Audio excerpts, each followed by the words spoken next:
তুমি তো মরে গেলে, তোমায় কে কে মনে রাখবে?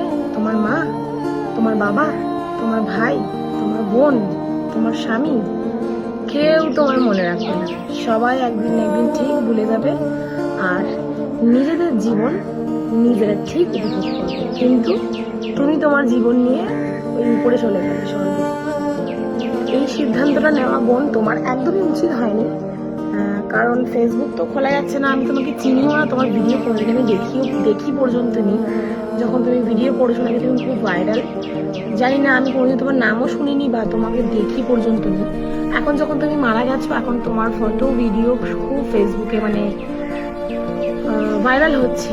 যাই হোক, এটাই বলবো, মৃত্যু সমস্যার সমাধান নয়। সমস্যা হলে বাড়ির লোকের সাথে হোক, সেটা স্বামীর সাথে হোক বা বন্ধু বান্ধব যার সাথেই হোক, বসে একটা মানে কথা বলা উচিত। তারপর চিন্তা করা উচিত যে কি করবে না করবে। কিন্তু আমার মনে হয় যে মৃত্যুটাই সমস্যার সমাধান নয়, আরো অনেক রাস্তা আছে। তো আমি জানি না এর বাড়ির লোকের পরিস্থিতি এখন কি আর কেনই বা সে মারা গেল। একটাই কথা বলবো, মানে মারা যাওয়াই আমি বলবো যে মারা যাওয়াই হচ্ছে সমস্যার সমাধান নয়। বাড়ির লোকের সাথে কথা বলো, সবার সাথে কথা বলো যে কি প্রবলেম হয়েছে না হয়েছে। আর এনার নাম নাকি প্রিয়তমা, আমি যেটুকুনি দেখলাম।